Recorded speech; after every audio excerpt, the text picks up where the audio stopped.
Star Trek 57, M23, take 2.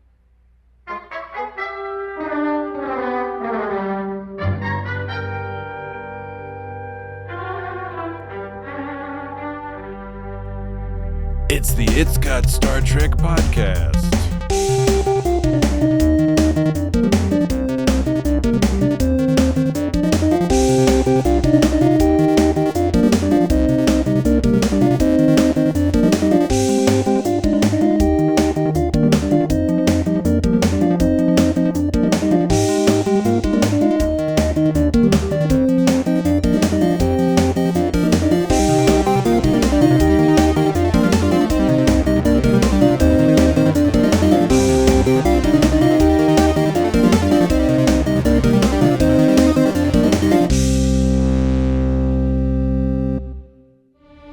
It's funny. I was thinking, you sent your kid to his death to save many. But this is kind of the opposite, right? You got your kid back and everyone else died. How's that for a trauma loop? It's my gift to you. But wait, there's more. I still owe you something. And believe me, it is coming with a big red bow, a special gift. Just for you. You have no idea what a difference you've made in my life. Nala, I want to thank you. Because you're the best teacher I ever had.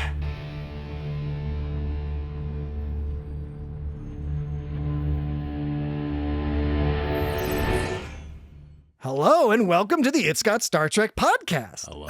My space boo, my solar flame, my interstellar bestie. I like that this music they've established for New Spraka. I was gonna note that his little creepy clown theme is fantastic.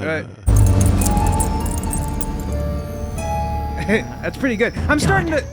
He's starting to grow on me a little more. I think this episode really elevates him. I already liked him, but I think it really elevates him as a Star Trek villain. And it's always hard for me to tell if I'm just getting used to him or if he was legitimately better. I'll have to rewatch the first episode to make a true comparison. First episode he was kind of grating on me, but I really liked him this episode. I think Paul Giamatti was like doing a really good job. Spaghetti. Yeah, I was told that in order to say spaghetti properly, you have to pronounce it like both G's. It's like spaghetti. I don't know. It's not forbidden. I don't know if there's two G's, but it's spaghetti. Spaghetti. You know what I'm talking about? Maybe another way. That it sticks in my craw, and I'm loath to even say it. I love Hotmerl Vance. That confused you, Hot Dan. Carl? Yeah, Carl Vance? No. Not as Would that it were. Not that I know of, but yes, indeed, would that it were. All right, we're going to discuss all of that. Yeah, I think we have another excellent episode to discuss this week. I'm well aware.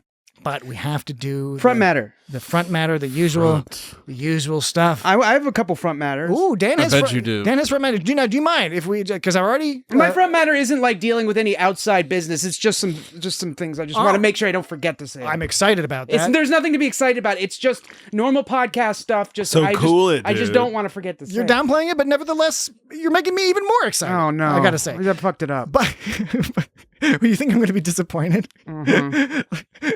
Like I like the idea that you were like, okay, I'm going to make these notes, and they're so important that I'm going to make a big deal about talking about them, but they're also going to be super disappointing. Yeah. And I swear I didn't do that on purpose. And uninteresting. No, what I meant to say is that we've welcomed people to the podcast, and then you've played the clip that comes after I say welcome to the podcast. And now we're talking about how the opening to the podcast works. We weren't. You are. You are. Okay. I'm just trying to move us to the next step, which is I have to say the number of the episode of It's Got Star Trek, and then I will say the title of the episode that we are discussing. Is that right, Jesse? Yes. Maybe not the best time to workshop this. And apologies both to the audience and to my co-hosts. But because Dan just played that, accepted. Because Dan just played that, and because over the last couple of weeks Dan has noted the use of the wiggity wick wick wick wick wick. Oh yeah. That was not a wiggity wick wick, but it sounded like a wiggity wick wick. Can you play that clip again, Dan? Yep. No, not that clip. Play the clip you played previously, which was just a regular old audio clip, no music involved. Are you talking? Wait, would you mean? You just played it. It was the previous clip you played. Yeah. Okay, Dan is looking through his Come on. special device that contains all his sounds. Well, I'm just trying Do to. we need to like Dan has watch trapped all of his sounds in this digital device. Wait, are you talking about? Because I don't remember. Was it? I swear I didn't do that on No, purpose. it wasn't that. No, it wasn't that. How can you not remember? It's just the last thing you played. Like whatever it was. I was talking about saying the Was it- title and then you played some clip. Was it this? Oh, it was not that. Okay, all right. You're bound. I'm not fucking with you. I swear. Wait. Is Do it? we need to listen Wait, back? You're bound to play it again. Was it this? Maybe not the best time to workshop this. Yes. Play it again. It's a wiggity wick wick. Yep. Maybe not the best time to workshop this. Yep. Maybe not the best time to workshop this. Yep. Totally. Maybe not the best time to workshop this. Yep. I'm not imagining that, right? I didn't make that connection prior to you saying that. But now that you have presented that to me, I will agree with what you said and say that For you are real. not far off base. In fact, you are quite on the base. And all your base belong to us. And by the way, so what that does is it fully justifies this whole exercise of this whole podcast thing, that we've discovered this together. Because I didn't notice that while watching the show. I only noticed that when the clip was played out of context. One more time, if you don't mind. Maybe not the best time to workshop this. Yep. Jesse. Maybe not the best time to workshop this. Yep. Maybe not the best time to workshop this. Yep. It's funny to see Jesse lean so far away from the mic to avoid laughing. You're allowed to laugh on the podcast, Jesse. do it. He can I do it plenty. He's leaning. He's like, I thought he was going to fall over. He's leaning over so far. Okay. How's that for a trauma loop? All right. That was a minor side quest there. So, Bobby, wake up. oh my God. Wake up. Jesus fucking Christ. Bobby, wake up. Bobby. Bobby, wake up. Yeah, it's like Bobby. Wake up. His name is Ravi? Bobby. Bobby. Bobby? Bobby. I mean, Is he Romulan or is he? He's Vulcan-ish. Vulcan. No, he's that new He's thing. just Navarin. Navarin. But Vulcan. He's the Navarans. You got your Romulan He's got some Navarans, serious you got your eyebrows. Vulcan Navarans. You got your blended. So, and I think What he's about more of a Vulcan-y What about Navarin. Zolo? Zolo is Zolo. Zolo is the more Romulan Zolo. one. She's the one who's always like, Right. She's all angry. No, it's like I love her character. It's- The actor portraying that character is doing a great job because I hate her. her name's not. It's not Zolo. It's Dzolo. Zol. Kind of like General. Zolo? Kind of like General Tso's chicken. Oh, so is it Zolo? a D apostrophe There's no. Zolo? No, there's no apostrophe. It's just DZ. Ah, Zolo. Actually, Like the interesting. chicken. Yeah, like the chicken. And Noose Braca. Noose is short for. Lucifer. By the way, again, so hilarious. And I don't- laughed out loud. That's And my it's such a favorite. serious thing. Like all this serious stuff is happening. He's like, Newstifer. I mean, maybe it's real. Maybe it's real. I'm sure it is real. That's the thing is, I Because, think, you know- I think we're canonically supposed to understand that his name is fucking yeah. Newstifer Braca. Yeah, but he could have been joking. But I'm going to choose that Maybe as real. maybe Dramati improv that. Yeah. Okay, so as promised, I will. Spooge it all over other people. I mean, that's a Patreon exclusive only thing, Dan. The spooge Ball bit. clenching and sphincter. Oh, yeah. This is the It's Got Star Trek podcast, and it. My space boo, my solar flame, my interstellar bestie. We're doing it again this week. We're playing the sound. There's some good sounds from this episode. If I have I'm counted, well aware. if I have counted correctly, because I don't think I mentioned it last week, but this should be episode number 328 of It's Got Star Trek. Oh, my dad, that is some cosmic poetry right there. Oh, I don't know if it actually is, but it's exciting. It's cool. It's exciting. I mean, it's one better than 327, Yeah. which was last week. Yeah. Hell yeah. Now, the Yes.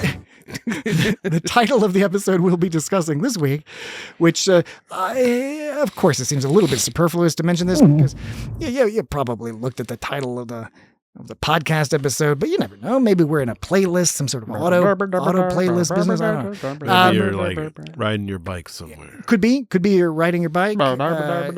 We are going to be discussing, just so it's clear, and in case you haven't seen it, there will be spoilers. So if you've seen the episode I'm about to mention, you don't want to keep listening unless you don't mind some spoilers. It's not forbidden. And that episode that we will be discussing is titled, quote, "Come, comma, let's away."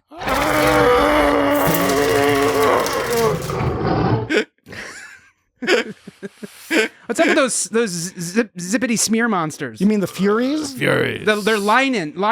Linar? What's a Linar? Oh, Yeah, no, they said they no. were bad. They were part Linar. Part linar, bat Part people. Linar, part human, part other stuff. Hybrids. Yeah, The other dude was calling them cannibals. Hot Merle Vance kept referred to them as. All we But know why is were- that they're human alien hybrids. But why were they, okay? That was one of the things in my front matter bits that I wanted to make sure that I got. All right. Ha Well, let's do it, Dan. One of my- okay. The floor is yours. First of all, now we're talking about the Linars, part Linars, Fury people. A couple things I want to say. Number Okay. one, Number one. why were they so smeary? Number one. Why were they so smeary? Because it was awesome Yeah. and scary. Because It they was had like scary. bad power. Freaked me out. Bats are pretty smeary. when you Well, think and about some it. people have compared them to the Reapers from Firefly, except not as scary and freaky. No, although that's a good comparison. I would say the Reapers are much more terrifying and horrific, but like they seem like these edge of the universe, edge of the galaxy, like or edge of the solar, whatever, edge of the place, Whatever, man. like piratey, not like extra pirates, edge not of just the frontier. yeah, not just pirates, but extra fucked up No, pirates. the storyline. I mean, we learn 'Cause in they Firefly. fucking- There's a lot of storyline stuff where you learn about the Reapers, which makes them scary. And they fucking ate Tom off, didn't they? They fucking ate that guy. Tom. Oh, in this episode, Well, Tom they off. killed Yeah. him. They killed. I think they ate his leg and some of ate his some face. bits, I They bet. ate him while he was alive. Because they showed That sounds like eating. the bulk of his body was floating in space, but pieces were clearly missing. But it looked No, like, but they went on him like zombies would Yes. go on someone. I was I appreciated that this alien design was scary and interesting and well performed and the production was good. People have commented on a comparison between these aliens and the aliens from the TNG episode Schisms. You remember the episode Schisms? That son of a bitch. Because those aliens were all like clicky and stuff. I definitely don't think they're not supposed to be the same aliens. I think of them more as Reapers. Yeah, but Those aliens that are like in subspace. yeah, or like in some trans-dimensional thing, and they were coming and stealing people and cutting off parts and sewing them back together. Yeah. Because that's not cool.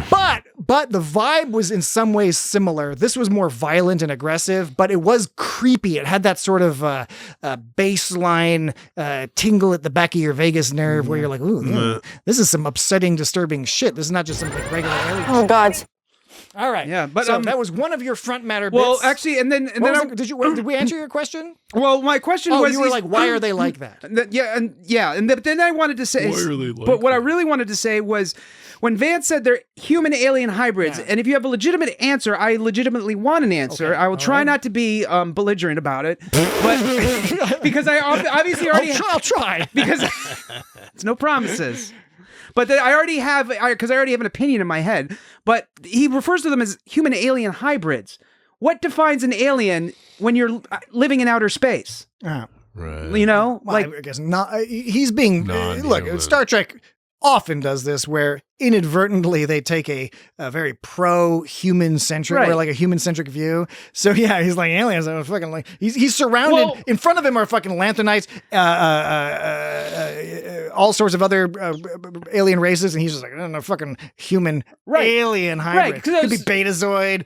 yeah, right. Because like Ake is alien human is an alien Human is an alien when you half human Yes, half alien yes. when you are human centric. Yes. But she's in the same room. She should have been like, hey man, well what am I? Am I a human alien hybrid? You know. Not to bring the real But I world. mean, of course, she looks human. That's the other thing, though. Is she looks human. So does that mean she's not an alien because she doesn't have a bunch of weird shit on her face? No, I'm actually very glad you pointed pointed that out, Dan, because it's similar in like the real world, which is sometimes awful, where certainly in the North American context, a lot of people who are identify as multiracial, like people will view them as they'll say they're half this, but assume the other half is white. Right. Like white is the default race in the United States and maybe other parts of North America. But very Problem? Problem.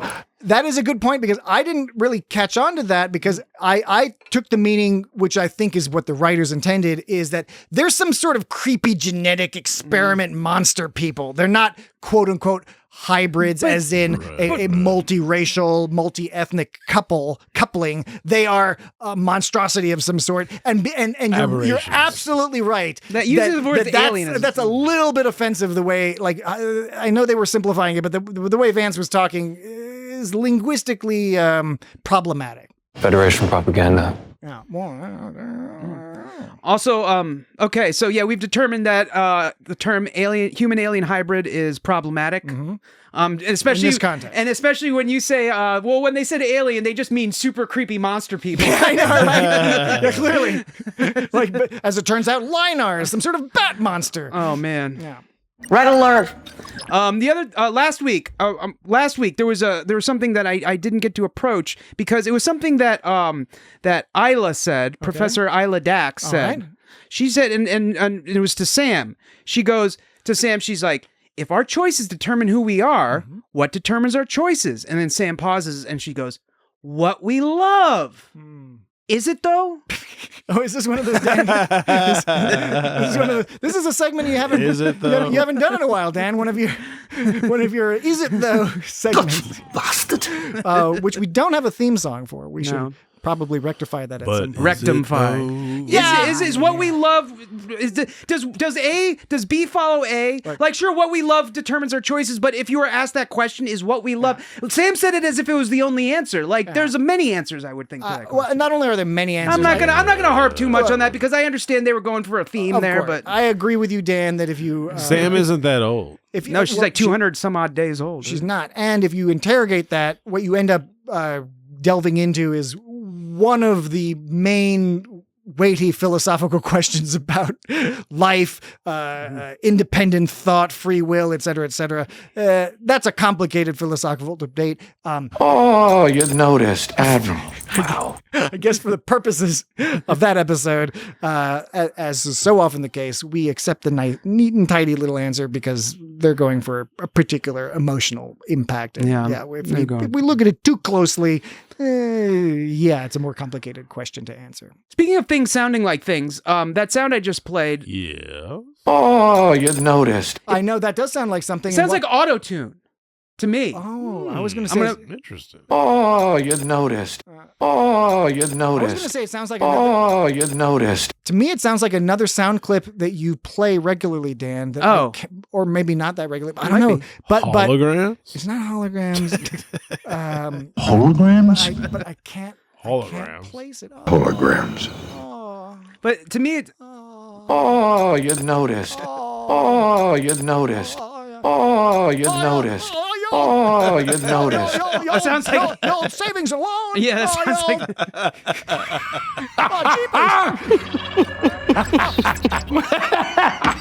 Everyone would be better off if I were dead.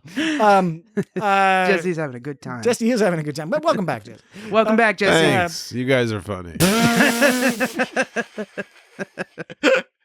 I appreciate it.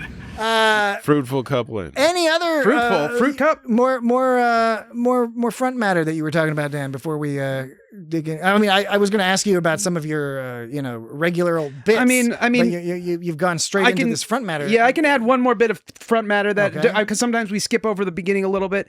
Don't know how I felt about the whole love thrusting scene at the beginning, but love thrusting. Yeah, that was silly. The sex scene. Yeah, I had no problem with it. I mean, Star Trek has always been fucking horny in different ways. Yeah, but like you could see her like. You don't like that? She was making her weird faces. You could see her going up and down on his.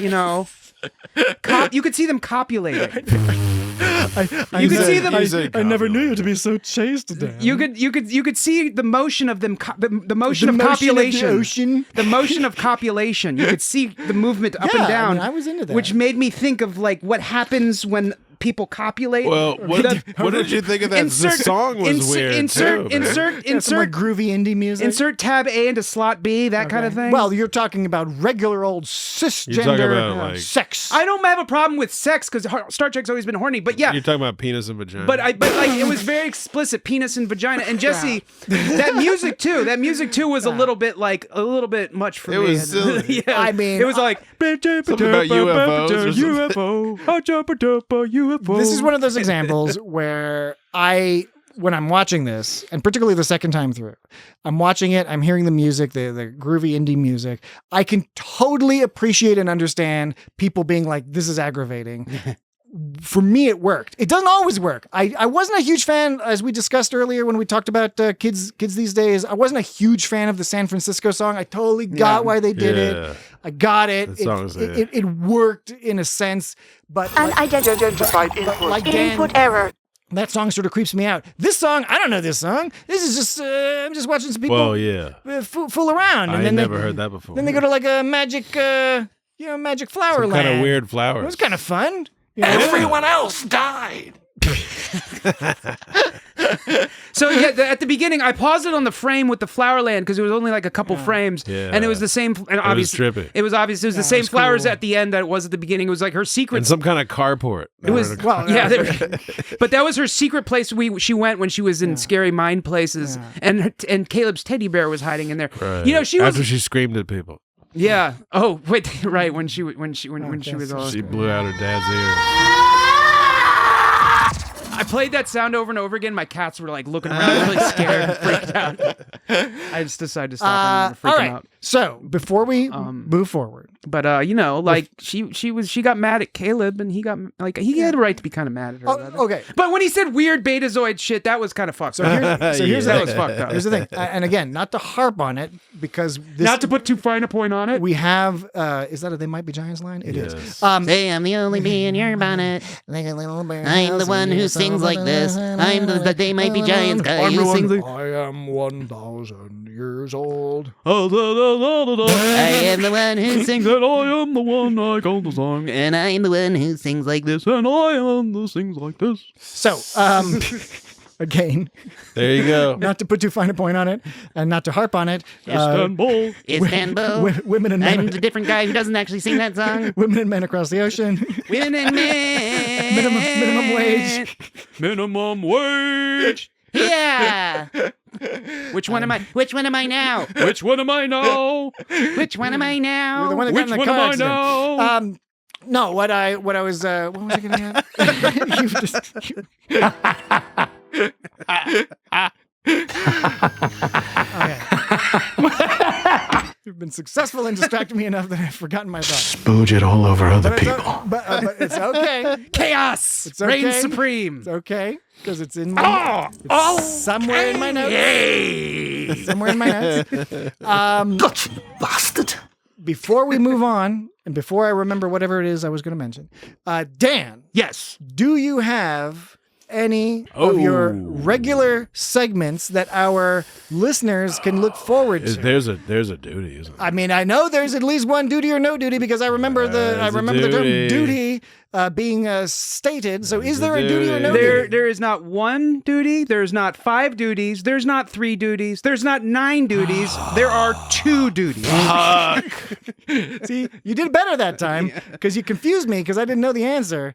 I didn't know where he was going with escape that. pods available on deck 19. Unauthorized intruders on the bridge. 200 remaining on board. Mayday. 7 escape pods. 5. I played that because you said confused. And that was the computer being confused. That was a long walk. That's the Miyazaki. That was a long walk. Jesse, do you remember that time Dan was all like, there's not 1, there's not 2, there's not 3, there's not 5. And then he got mad at me when I was like, so there's 4. So this time it was better. This time you approached it with a more sensible, a subterfuge. Sensible subterfuge. That was Dan's nickname in high school. Okay, so duty or no duties. No, I want you to be okay. Are there any list 'em ups, fart 'em ups, poop 'em ups? Dan can't stand. There's I forget what else you do. There's other stuff you do. I have a 4-point list. It's called Bracca's Perverted Compliments. But is it though? Okay, yeah, the is it though? We already had one of his is it those, so Yeah. we got treated to that already. We got treated to that. You got a list of Bracca's sexy. No, they're sexy not compliments. not sex perverted. Super sexy No, comments. not perverted as in sexy. Perverted as in the literal. It's a perversion. It's like a perversion of compliments. Mustafa. And then I mean, there is a sort of a point list of how Bracca's being a super dick to Ake, but like that kind of turned into a list and was really just kind of meant to be notes that I found fell into the list format. So that we might just cover that in the standard traversal of our episode. Traversal. I enjoy the way you formulated that phrase, Dan. An ingeniously simple approach. Okay, so we'll do that. Dan's got some stuff coming up. Jesse and I will comment as appropriate. I got some muffins. Muffin Mouth. I got some noticed muffins. you got some muffins. Muffin Mouth. In the second break, we're going to play some Muffin Mouth. And for all of you new Are listeners, they like the lemon poppy seed? They're the lemon poppy seed. Those things are dense. Good. Dense and poppy seed. That's why I got them because they really like. If you haven't heard us do Muffin Mouth before, don't worry. You'll hear us in this episode, and by golly, you're going to enjoy it. I can assure you that. Would that it were. So we're going to play some Muffin Mouth in the second break. And then, of course, in the third break, as per our new tradition, we will provide the correct answer to last week's Where the Hell Have I Heard That Before? Don't let me down. And then we will play next week's Where the Hell Have We Heard That Before? And so y'all can send in guesses. I don't know how you do it. Okay. All right.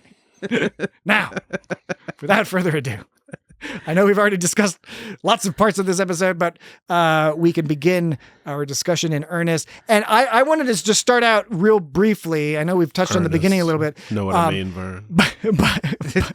Know what I mean? Hey, Vern. But to point out that I've made some comparisons to this of Starfleet Academy. I've made some comparisons to Deep Space Nine storytelling style before. And I think here is yet another episode that leans into that. And by the DS9 storytelling style, what I mean is a self-contained episode with its own sort of specific themes and things going on, but at the same time that it connects to the larger series or season arc, right?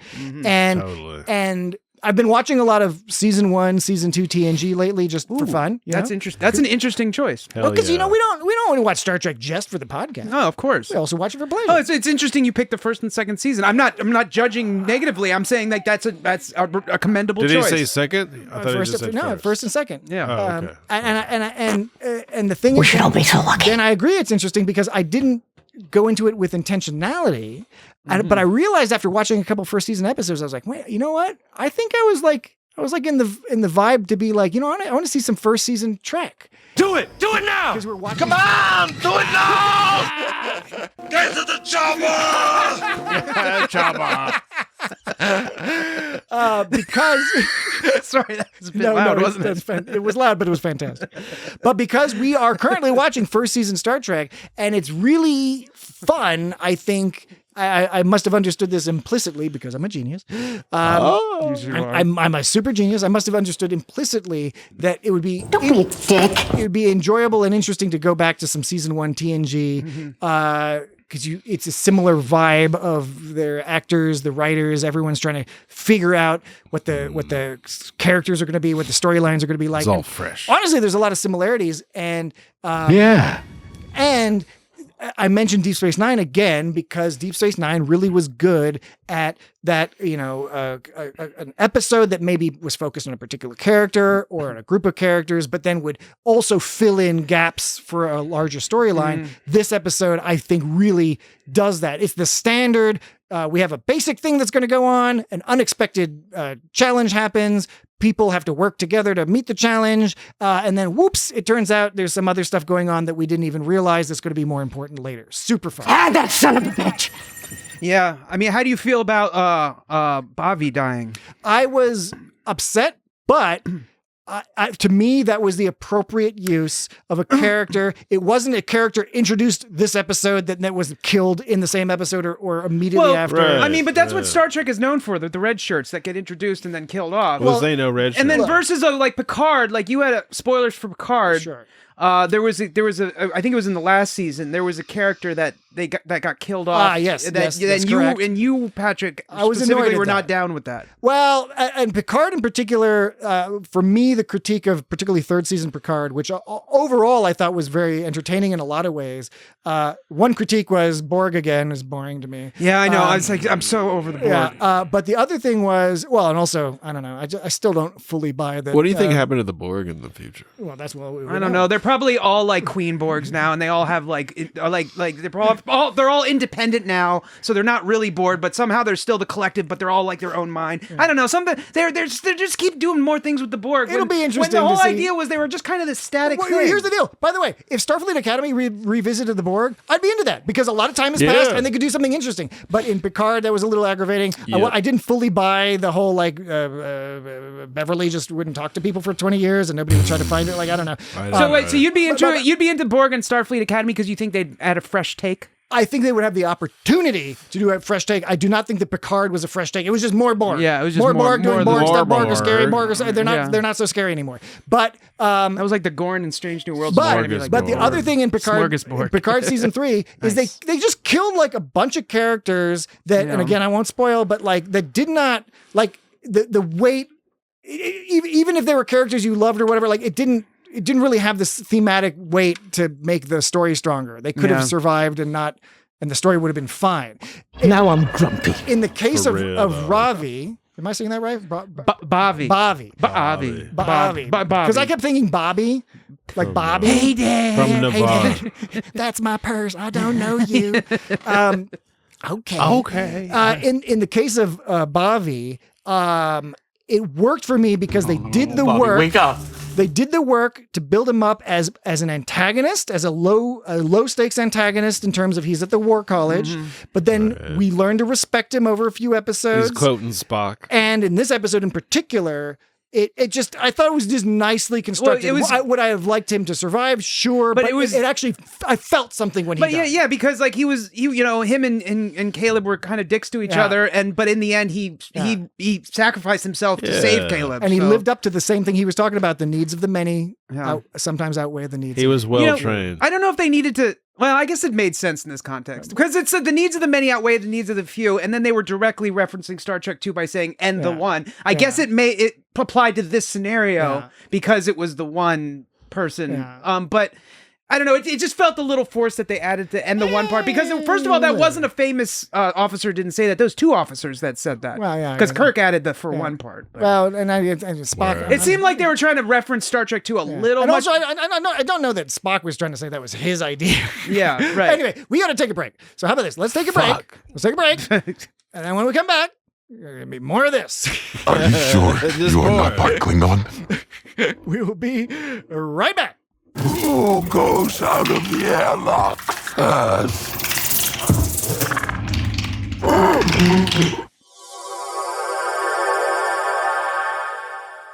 And we're back. You go first.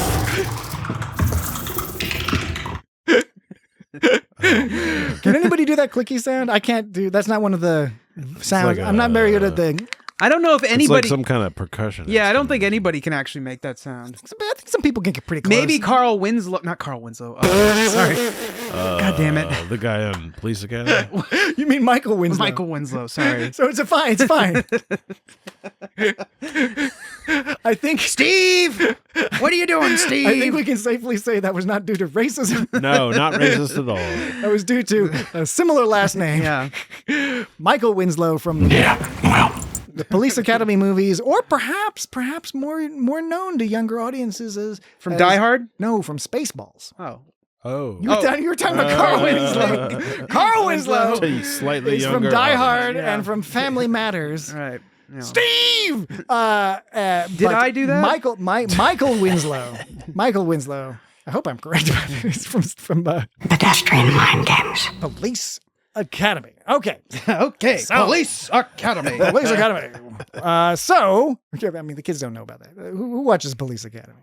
I don't know. Dweebs. I don't know they have to. It's been a while since I've seen Police Academy. It's been like 40 years. That's the theme song.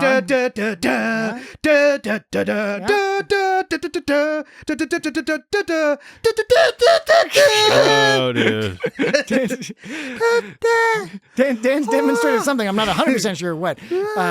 He's demonstrated something there. I can no longer vouch. It's been too long since I've seen Police Academy. Certainly the first Yeah. couple. It's been too long for me to be able to vouch for a recommendation that people go watch it. I do recall being entertained.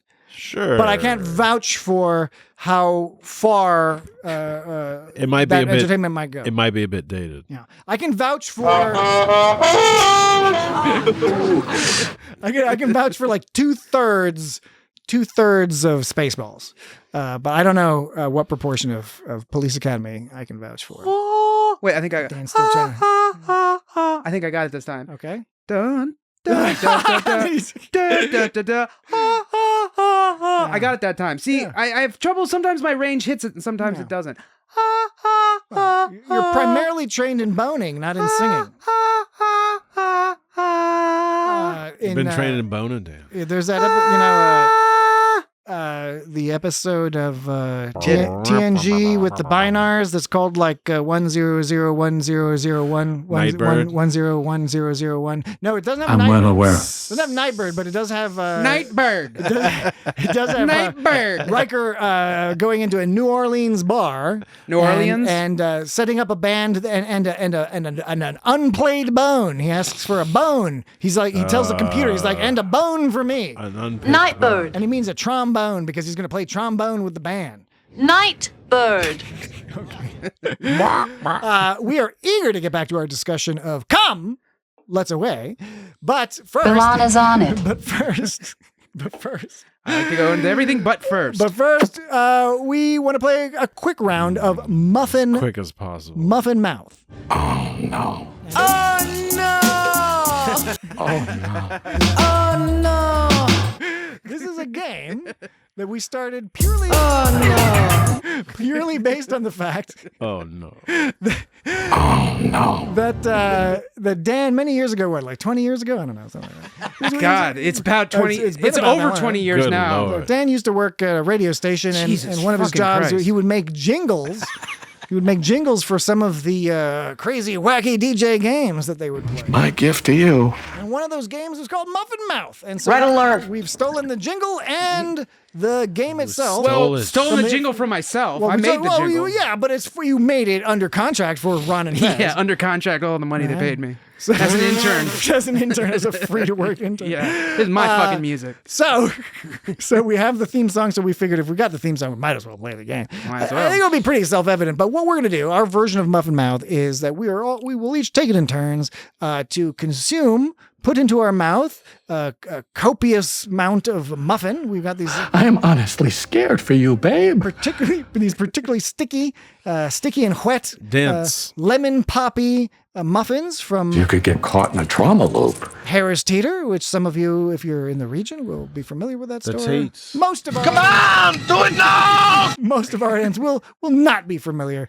but just rest assured, it is your bog standard local grocery store. Oh, you noticed, Admiral. $5 muffins. All right, so I'm gonna play the theme song, and then $5. then we'll place we'll eat some of these expensive muffins. Muffin mouth, muffin mouth, figure it out. Muffin mouth, muffin mouth, figure it out. What was that? I really like that. So I if it's like not that so much. self-evident from the lyrics of, So of the wistful. theme song, Yeah, it is.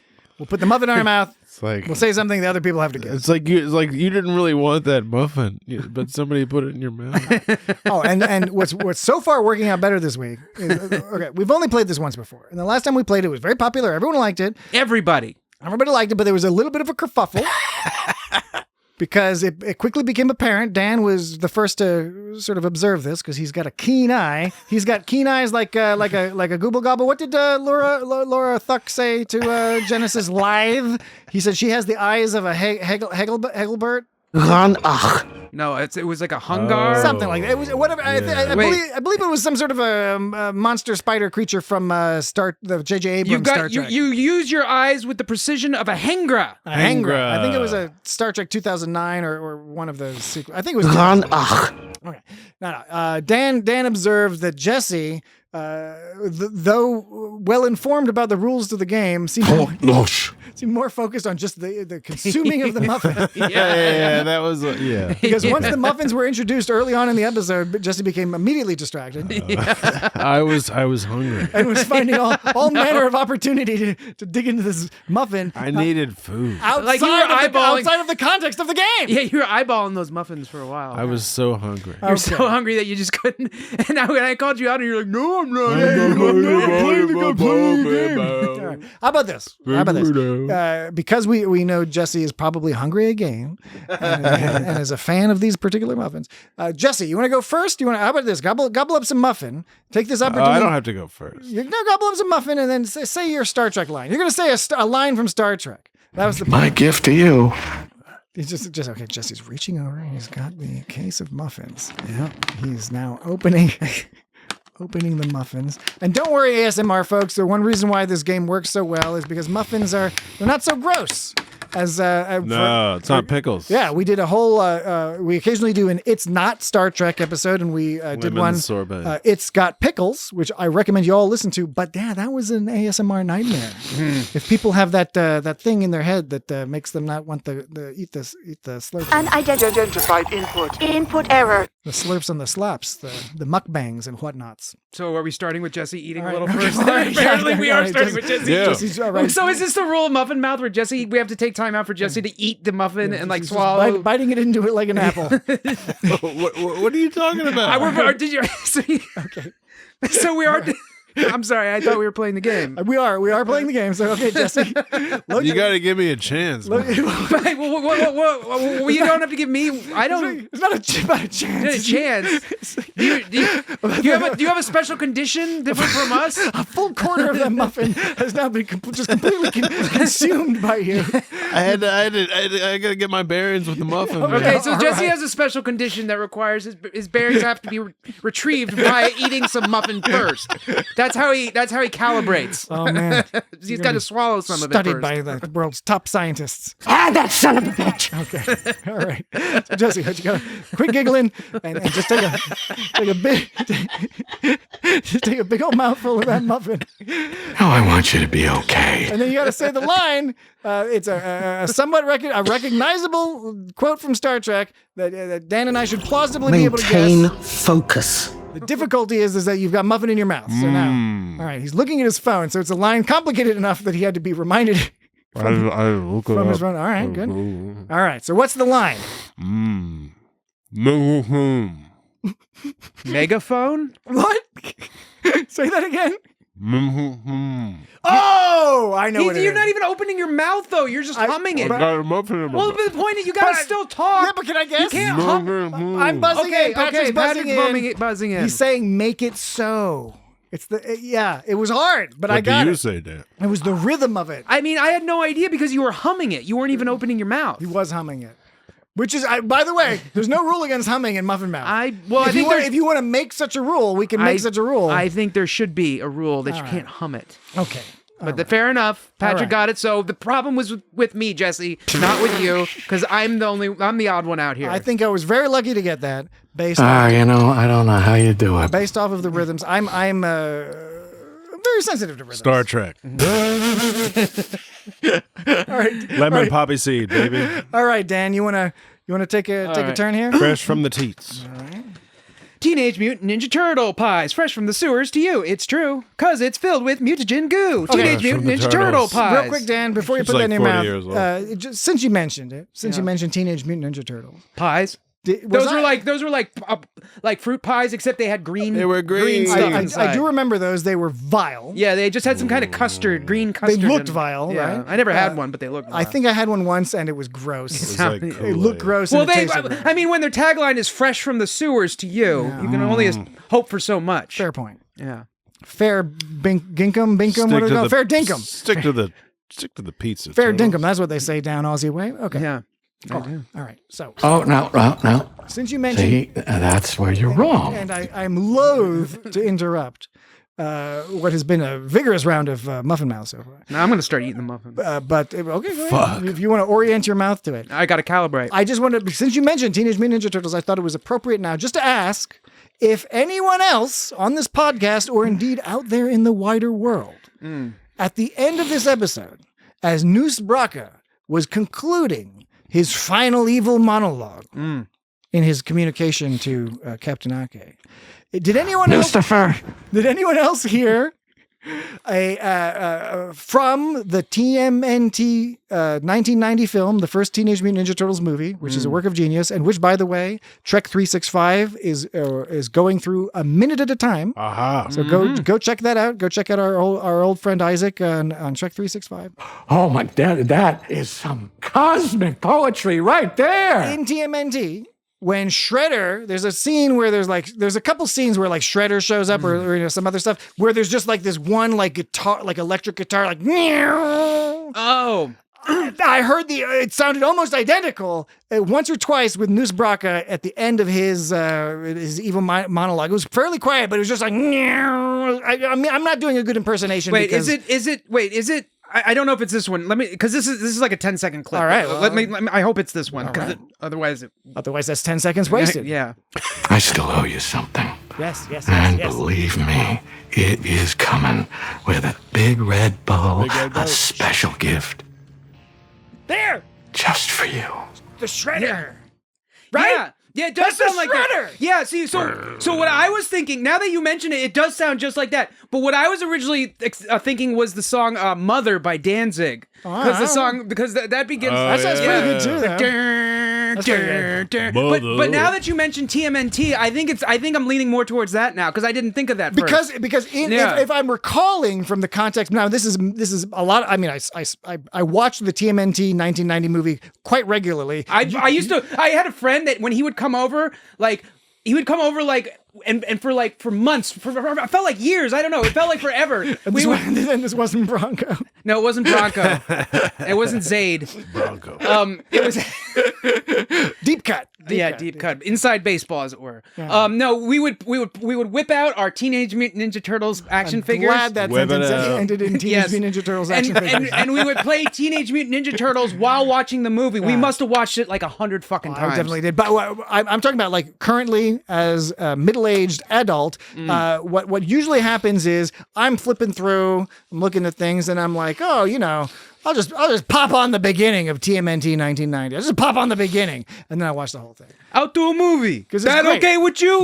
But even though it's a sense memory, it's more of a vibe memory. The reason I think the contextual connection is it's like you're dropping something heavy, and then it's like with the guitar. I'm sad that I can't properly impersonate the cricket. Guitar. You got to know what a crumpet is to understand cricket. Damn! Fucking Raphael. I lost a sigh, but I can get it back. I can get it back. Raphael. Oh, I shouldn't imitate Splinter. I made a funny. Yeah.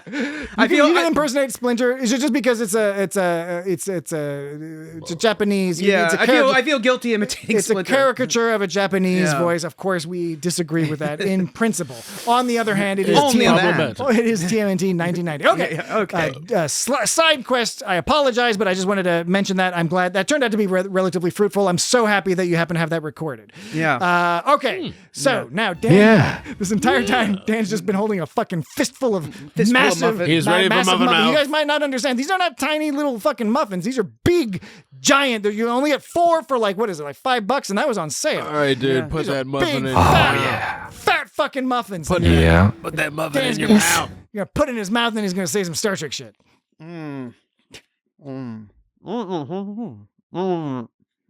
That's not the line yet. I don't think. Okay, he's pointing at us with fingers. Okay. All right. Okay. Okay, this was weird as like I was semi-joking before about the make it so rhythm. The rhythm sounds real fucking familiar. God, why can't I? It feels familiar. Jesse, do you have any clues? It does feel familiar. Oh! It's Kirk in Star Trek 4. Well, double dumbass on you. Or something. Oh, no. Some variation on that. All right. Oh, yeah. Well, that was tricky. That was good. And you made it a little easier at the end. I appreciate that. That was nice. I got muffin all over the microphone. Well, that's all right. They're made for that. Muffin Mike. Okay, I gotta go get, I gotta. Muffin Mike. Muffin Mike. He's over here. He's off mic. Ah, that son of a bitch. Don't do it. I went from like whatever to like completely full. I've eaten my from like half entire that muffin. These are dense muffins. I ate my whole muffin. These poppy lemon muffins are pretty impressive. They come in. I'm gonna skip breakfast. They also have banana nut and they got blueberry. Probably a couple other. Blueberry or Blueberry. Strappleberry? No. Balaners? Do you like balaners or strappleberries? Balaners on it. I'm gonna just like Balana's on it. I want it to be a fair fight. So like you have taken a small bite.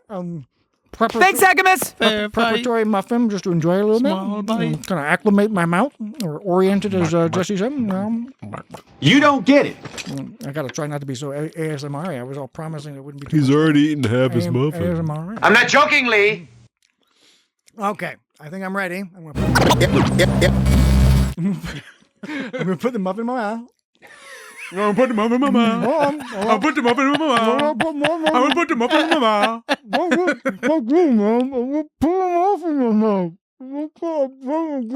Are you saying the thing? No. Okay. Have some water handy, dude. I am honestly scared for you, babe. You swallowed too much muffin. I don't think he swallowed it yet. Well, it's getting compacted. I understood that. Oh, I want you to be okay. Okay, ready. Ready, Jesse?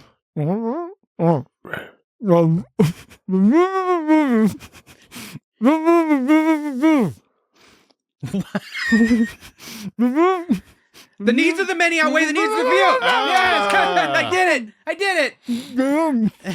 Macabu bread, no crust. Macabu bread. Very good. Very well done. Yes. All right. Okay, we're gonna have Dan and Jesse, you got to vent for a second.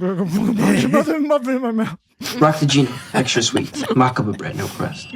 Macabre bread, no crust. Beef stroganoff my ass. Macabre bread, no crust. Forget that. There was that.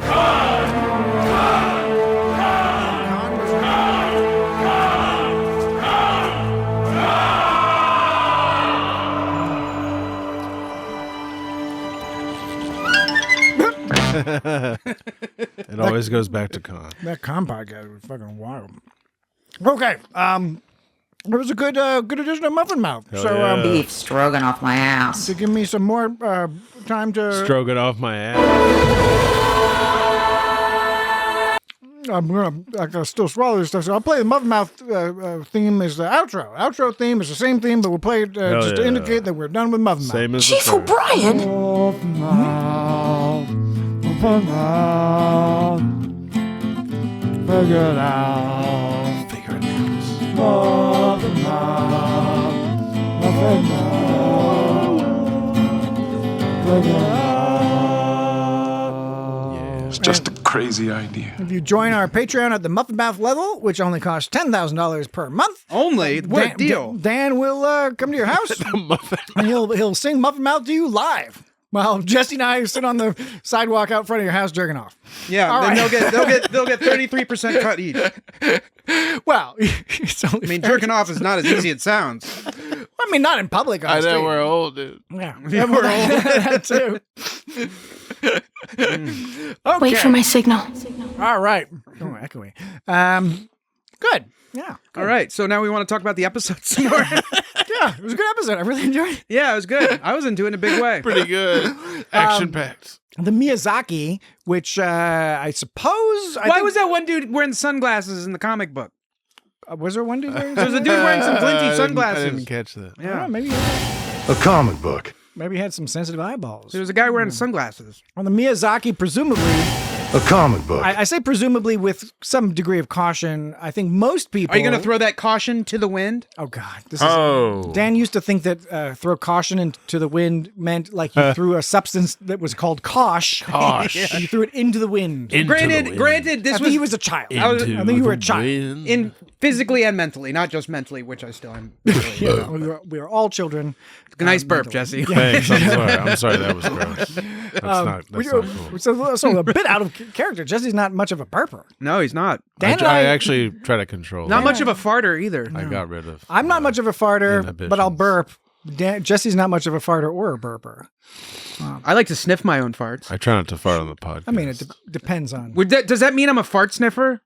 I mean, if you're actively seeking out farts to So sniff. if somebody was like, Dan, you're such a fart sniffer, would they be accurate? Who says that? I think so, because I think if you're sniffing farts incidentally, it does not necessarily cross the threshold into being an active fart sniffer. So in other words, you might enjoy. But I do enjoy sniffing farts. Isn't that like not other people's farts? But if you smelt it, you dealt it, right? Well, yeah, but I think that was proven false. At Yeah, one that's point. not always true. I think that there was an experiment done that proved that that's not true. That's one of those. That was a myth. That's one of those things that's an aphorism. The Mythbusters tested that. Mythical aphorism. It's an aphorism, but it's not an axiom. You know, right? You know, there's a difference. Right? Okay. I got dig it, baby. That's Patrick's new game, Patrick's new segment called Aphorism? Aphorism or Axiom. Not axiom. Sorry, I was just So much has happened to me in my life, but nothing is worse than this story. too delighted by my own joke. Okay, so, yeah.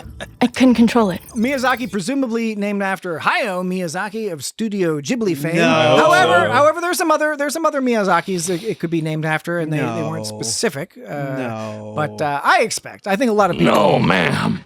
Presume it might be a way to honor Hayao Miyazaki. Great animator, apparently not such a great dad. Oh. No. Was he a jerk face? I think. Well, his son also became an anime director, and like the first thing he directed, his dad was like, "This sucks." Oh man. But What a bummer. Yeah. It sounds like it'd be a bummer. Something's not right. Anyway, I can't speak to it with any authority. But That son of a bitch. as I was saying before, another classic episode, self-contained, cool training mission to a ship. Something goes wrong. Yeah, so this classic Star Trek. Right. And this was Simple thing, something goes wrong. Right. And it almost kind of reminded me of the Calica episode in a way where I thought it was going to be about one thing and then it turned into something else entirely. Yeah. But like this was totally had the vibe of like, yeah, this is going to be like, when they go, our crew is on going to station whatever for a much needed break, and then They're like making bets on shit. and then it's like a fluff episode, and this totally had sort of like those vibes, and then like within a split second, like off screen, it all turned. Like Caleb had just solved the puzzle, and then it went off, and they're like, wait, and then went back to the bridge, and they're like, wait, some shit's going fucked up, and then they're like, we're gonna eat your flesh. Although I will say, as soon as the commander, what was his name, Zomov, Zomo Dobo, Zibzel, Tomov, Duo. As soon as Commander Tomov was like, you're talking about Tomov. I thought you were talking about Duo Scrum. No. As soon as Tomov was like, I haven't been off this ship in months, and I bet my shore leave is relying on this. I was like, that motherfucker's dead. Yeah, like whatever. Don't let me down. I don't know what's happening, but that guy's not coming back. Like when somebody says so close to they're about to retire or that they're going to go on vacation. Probably something's gonna happen to this person who we've never met before. But props to My confidence was misplaced. props to the actor, props to the writing. It was. I think Tomov. You got to like this character and understand this character super quick. You got to understand him. It seems like he has a bit of a gambling problem, is what I got from it. So I think we have a whole history of what this guy's all about, because he was betting on all sorts of stuff. He's like betting with a Jemadar. Well, he was betting. Yeah, he was betting with. Well, I mean, was there a reason that it matters that she's a Jemadar? I don't think you do that, right? You're not supposed to bet with Jemadar specifically. They get you. Are they cheats? Are all the Jem'Hadar's cheats? She's also part Klingon. Remember? Yeah. Well, see, to Jesse, the default race is Jem'Hadar. Yeah. He apparently has all these stereotypes about Jem'Hadar. Like they'll fucking cheat you if you bet with them. Because he all bet that they were going to solve the problem, and then he was like, "TikTok, hurry up! I made a bet. You better win this." He's got some shit to work out. Well, not anymore. He's dead. But he did. All of that made you like this character, or maybe not. Even if you don't like him, you know the character. I liked him. A couple things about or surrounding that scene. They said that the best score they got was 65%. Yeah. And then Tomoff was saying like he said to be the I bet that you guys would be the first. But when the crew when I first read who goes out of the airlock? No, just looking up stuff online. I'm trying to figure out through notes and No, I'm not scanning through notes. I'm trying to the script. Stop it. I'm sorry. I was enjoying that a little too much. Oh fuck! I'm trying to find out what the exact I wagered. I wagered Commander Laura, you would be the ones who finally restore power on the Miyazaki. Now, what they were saying was that the highest score previous to this was 65%. So apparently, we can take from that getting a 65% is not predicated on actually completing any part of the mission successfully. Which, I think we've seen examples of this, particularly in Lower Decks, but I believe it goes back to at least TNG. The idea being that there are a certain number of criteria to meet. But the one that they're ultimately supposed to meet is to turn on the power. So here's what I'm saying. What I'm suggesting is I think you could turn on the power, but you don't get 100%. Turn on the power.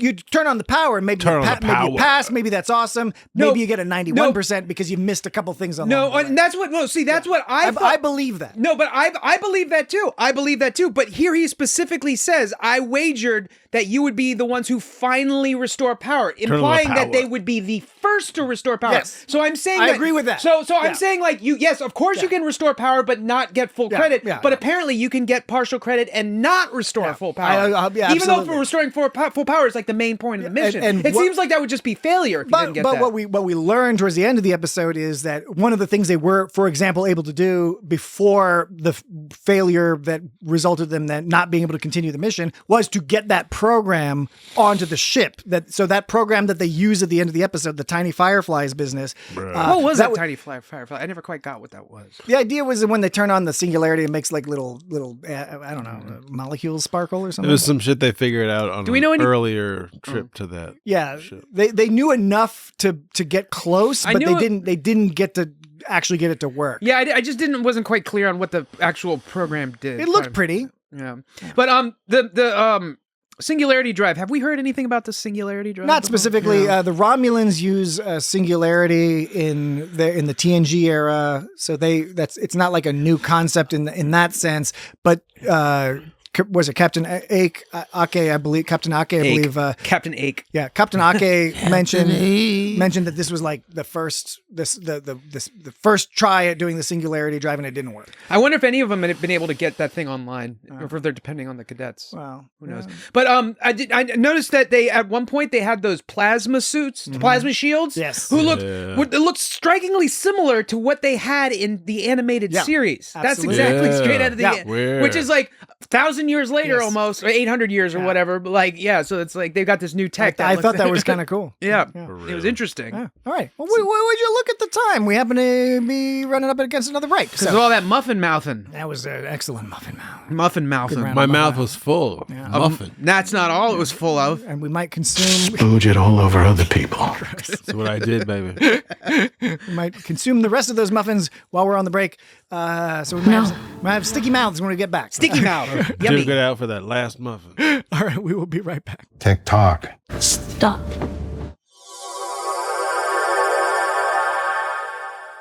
And we're back. Okay, you could have at least warned me. I did warn you. Dan, I warned you. This challenge I was warned. echoes for me.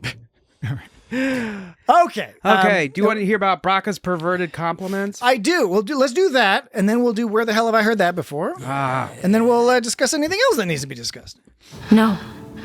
Yes. You have any yeses this week? I know, Dan, you categorize your sounds on a spectrum of positivity to negativity. Yes. And so you've played a number of no's. No. Do you have any yeses? Bobby, wake up. This is the one time Kyle is sad. Bobby, I wake up. Kyle's that's He's when always so positive. That's when you know shit's serious because Kyle is sad. That actually fucked me up a little bit. I do have some. He was even fucking. He had a big hole in his leg and he was all smiling. He's like, "Yeah, it's a scar. What are you gonna do?" Yeah. All right. Yeah. Oh, yeah. Okay, these It's are not the yeses. forbidden. These are the yeses. I did ask her this. It's not forbidden. For a moment, I was like, "What the fuck is going on?" Yes. Oh yeah. Okay. All right. So. Okay. Nustifer Bracca's. Nustifer. What was it? A list of what? Well, I thought we were gonna do what the hell would we go? No. So we do the list and then we do what the hell. Okay. We get some episode content. These perverted compliments. That's right. To Perverted Ake. compliments. All right. And this is sort of like some setup. This is when he's like telling her, when he's getting in her head, when he's being a dick basically and just pushing buttons. Yeah. He's pushing all sorts of buttons, and also keep in mind as you know, I mean, I don't have to tell you guys, but like, you know, it seems like He doesn't need to tell us, Josie. it seems like he's Not us. this whole shit where he's trying to make Ake feel bad. I mean, he's hitting all of these buttons of hers about her son that like are this And conveniently conveying expository details to us about her character that we were not familiar with yeah, before. that's true. Yeah. I was like, did I miss Conveniently, something? Right. It was conveniently helpful. Right, I know. He knows the To secret. we the audience. But obviously that's probably a sore spot for her, but he was playing it up like it was her fault more than it really was. One thing I enjoyed about that scene was that this is the classic villain monologue. We call it a villain monologue, but usually it's a dialogue in sense, right? You know, with the Cisco and Ducat or Picard and something, Q. Q or whoever. It was an interesting choice to have Captain Ake be largely silent. Well, it was a combination of things. She was giving him the death stare, but she was also looking for a weakness. Yeah, and listening. And listening. She was listening. I think they were calling attention to the fact that she was listening as opposed to making her own fucking point and responding. She was like we'd kind of be used to with Captain Kirk talking to Khan or whatever. You know, there's like a back and forth. This was more like letting him do his thing. She knew that he liked to talk, and she was going to wait for him to slip up. And here's the interesting part is that's exactly what she did. She was like, he slipped up, but she got it. But wait, but she was like, he slipped up. I'm trying to say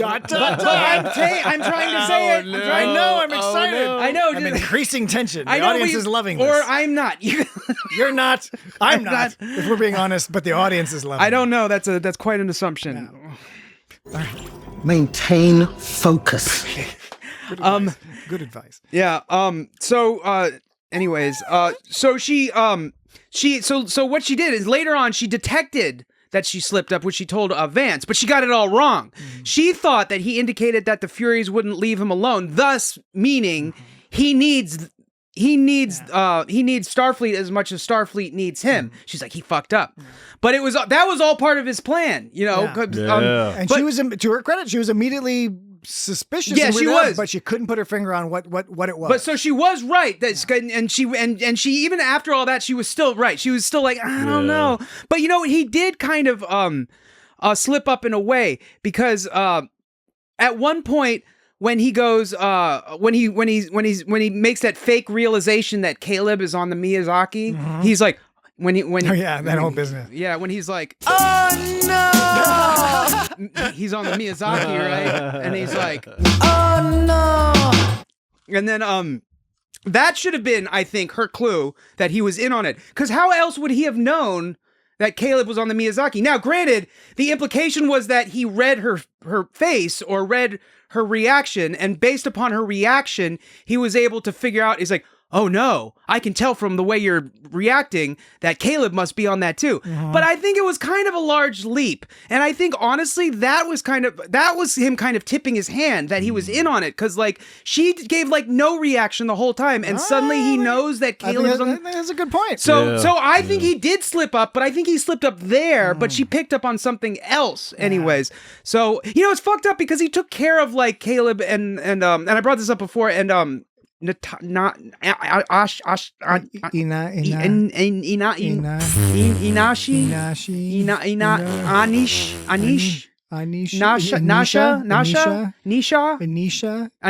It might be Anisha. I think it's Anisha. What do you think, Jesse? I have no idea. Yeah. Hey, I think I don't want to state anything outright.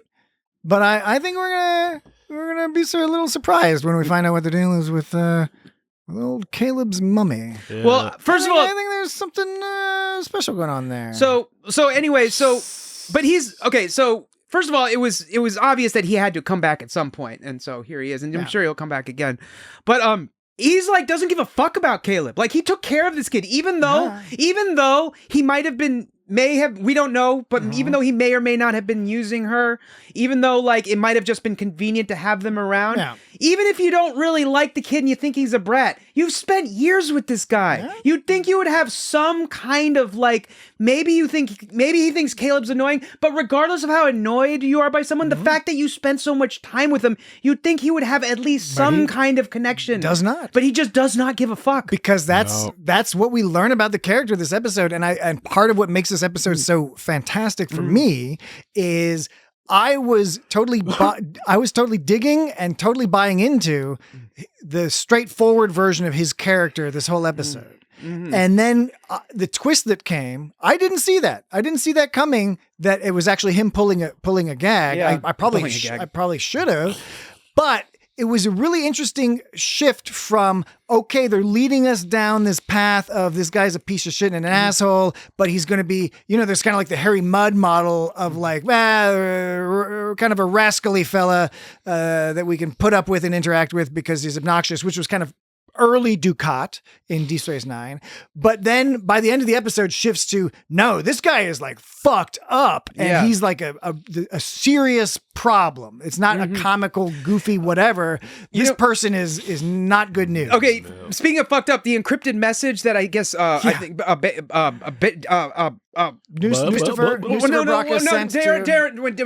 Ramey. Yeah, when the encrypted message it says they took the bait. Bon appetit. Like I didn't realize that the person. Oh, is this what you're saying? I'm sorry. Oh no. Right, okay, seriously? Audience, so we're gonna rewind that. All right, Dan says, I hate you. All right. The first time through, bon appetit. Don't be a dick. All right. Okay. All right. Just put the Lego pieces back together. It's fine. Mr. I say ache instead of ake. I apologize. What was the one that you kept saying wrong? During the con podcast, it was there was one he kept saying wrong the whole time. Joachim. You kept saying Joachim. Joaquin. And I said bon appetit. Sorry, instead of bon appetit. Okay. But I'm the stupid one. No, you're not stupid. Never my intent. Okay. Anyways, the encrypted message says they took the bait. Bon appetit. But I didn't realize it the first time I watched it. But that's bon appetit is a fucked up joke to make there because they're talking about how these fuckers eat people. Yeah, they're like, they're gonna nibble on these people. He's like, they took the bait food. Go eat those motherfuckers. So it's like a double entendre. So meaning like go fuck them up. Oh yeah, and also means go eat them. So yeah, that's a fucked up joke to make. It was a very fucked up joke. But anyways, back at the list. This sort of a setup for the list. So when he was talking to her, he was saying all these things to her. And they were like compliments, but they were perverted. So the first one he said is, he goes, we're scared of you, right? Nala Ake, the captain who had the sand to sacrifice her own son to save her ship. I was born on a pirate ship. Hold your tongue and say I was born on a pirate ship. You remember that old thing? What about putting a bunch of muffins in your mouth and saying that same phrase? I was born so I would say that's it's like a compliment, right? It says like, oh, you're so tough and we're scared of you. Oh, but it's because you fucking killed your kid. It's like it's like he goes, we're scared of you because you're so cool, but you killed your son. So it's like flipping it around. The second one he goes, oh yeah, we Venari Rawl know all about that. We're in awe of that.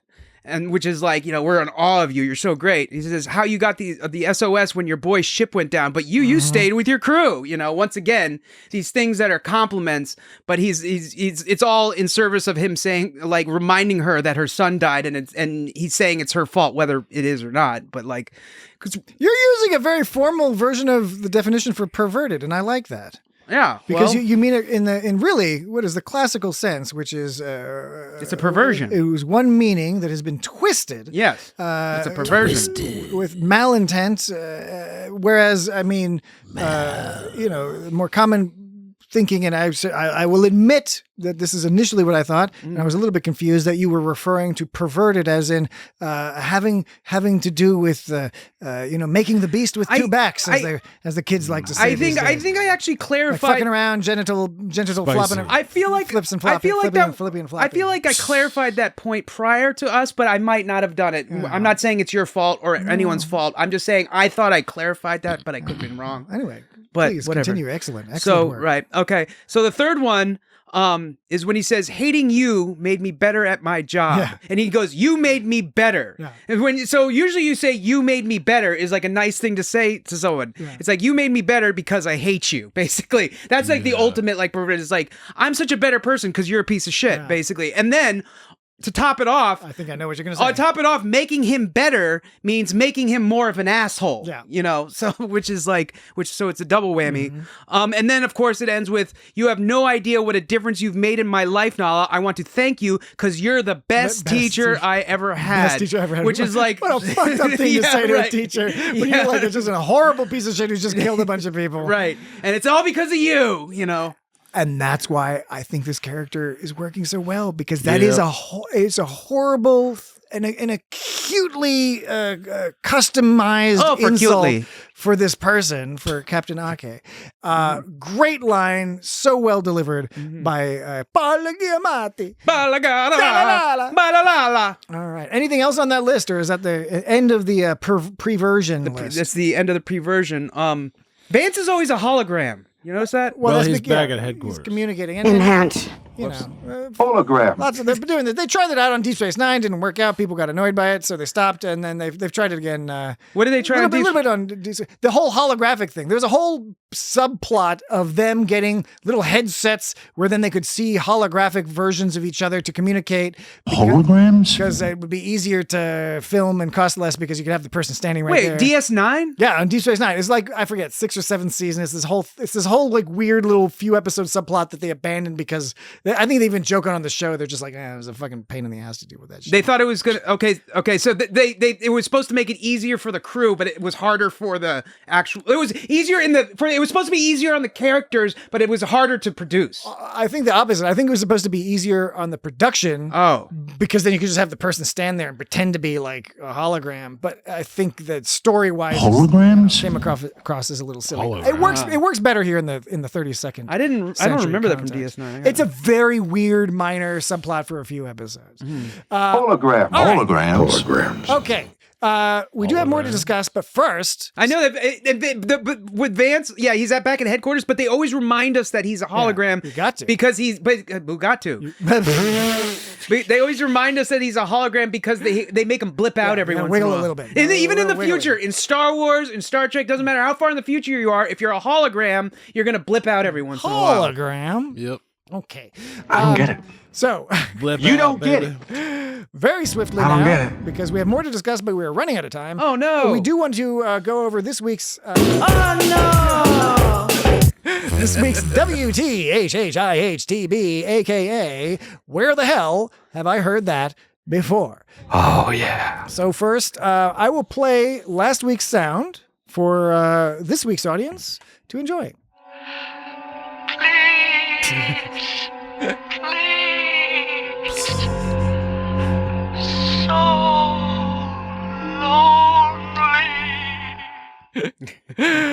All right, so we didn't have any correct guesses this week. Some mistaken guesses. The closest was Andrew M. from Threads, who wrote to us on Threads, who guessed it was from Star Trek: The Animated Series.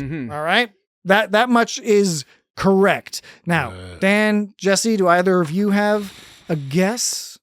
I don't remember, but I know we talked about that episode. We did talk about that I just don't episode. remember what it was called. Yeah, I remember it was at the end of the planet, at the end of the thing, when the planet was all sad because it got left alone. I think and that's an early sound clip that you did. Yeah, I think is Beyond the Farthest Star. That's right. Yeah. Good job, Dan. Hey, It is bing, bing, bing, bing, bing. Star Trek: The Animated Series Beyond the Farthest Star. It is, in fact, the very first episode of Star Trek: The Animated Series. It's just a crazy idea. Whoops. And we... That's what I meant to play. We definitely covered it. And by the way, for new listeners, I always recommend folks search through our catalog.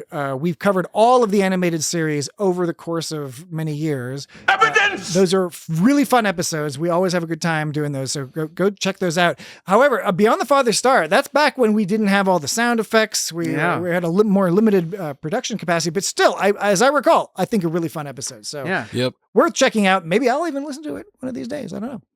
Do it. But do it. No winners this week. No winners this week. However, Ball clenching, sphincter puckering pain all the time. Because he's so lonely. Tariq. Ball puckering. Tariq sent in. Oh boy. A trivia tidbit. Ooh. Voicemail. A tiddly bit. A tiddly bit about this. And again, for a Tariq's little additional tidbit. context, this is in Beyond the Farthest Star. They encounter this ancient old alien creature, and they basically have to isolated on this moon or planet, and it says how lonely it is, and it's a really upsetting. Yeah. And was that James Doohan doing the? It was James Doohan. James Doohan did most of the voices on the animated series of that. Everyone else died. Yeah, of the non-main characters. That's a great line. I liked how he says died. Everyone else died. Die. It sounds like Harry Carey, like Will Ferrell's impression. A little bit of Harry Carey. Harry Carey. Everyone else died. Dan, you can do it better. Harry Carey. He died. What do you think? I can't do it. He goes, what did he say? Something about like, what if the moon was made of spare ribs? They'd be delicious or something. I'm probably butchering the line. No, you're doing a good job. Hey! Everyone else died. Hey, Nor! Here's the voicemail from I'd be delicious. From Tariq with a bit of a trivia about that episode of Star Trek: The Animated Series. Hey guys, hopefully all three of you, Thingus, Wingus, and Dingus, are there this week. It's your old friend Tariq. Hi. And I didn't want to take a guess at the where the hell have I heard that before, but I did want to give some behind the scenes information on it. It was actually not in the script for the episode that it aired in. This was actually just James Doohan sitting in a vocal booth, recording every line for the animated series that he did. And eventually he just got so scared and lonely that he just kind of shifted into that voice. Kind of sad, actually, when you think about it. But wow. Hopefully everyone enjoys that behind the scenes tidbit. Thanks all.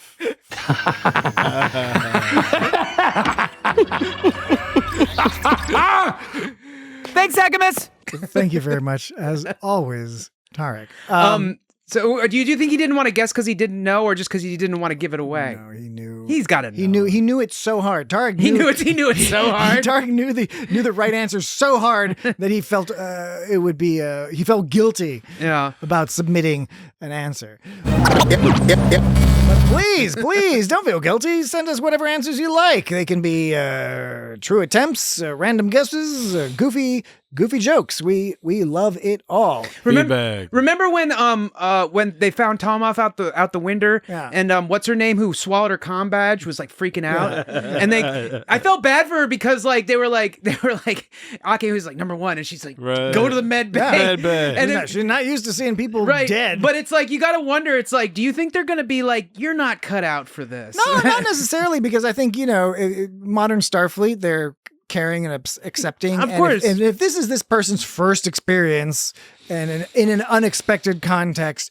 to my mind, that doesn't make you unable to perform your duty. Obviously, you said duty. Obviously, they sent her to the med bay for her benefit, but I think they also sent her for everyone else's benefit. Yeah. Do you think modern you can't have somebody free? Well, right.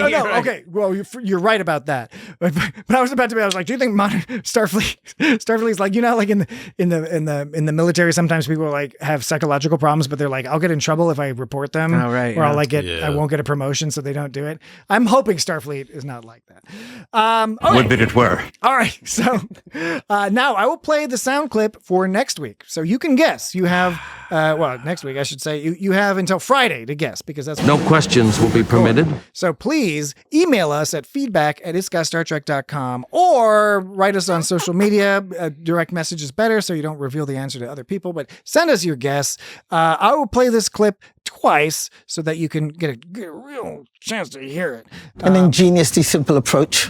So here's the first time I'm going to play it. I Love Lucy is on tonight. All right. Did you hear that? Did you hear that? Okay. I'm going to play that one more time. Now you're ready. It's a short clip this week. You ready? Turn on your ears. I Love Lucy is on tonight. All right. I think I actually know what that is. That's all you're getting this week. I did. At first, I was totally baffled, and I think I know what it is. And the second one, that's why we play it twice. I think I know what it is. Well, Well, I figured it out between the two. Yeah. All right. Well, there you But go. the second one, I guess, hammered it in. We'll see, baby. Yes. So yeah, again. Oh, yeah. Send in your guesses, however wild they might be. It's not forbidden. Look forward to them. Okay, back to the old discussion. We've discussed all manner of bits and pieces of this episode. Do we want to talk about how when Deltons have sex, they pour milk all over themselves while their family dances and plays the tambourine while they thrust and sing with your sex partner? Yeah, so I was amused. Fruitful coupling. I was amused by that whole exchange. That's creepy.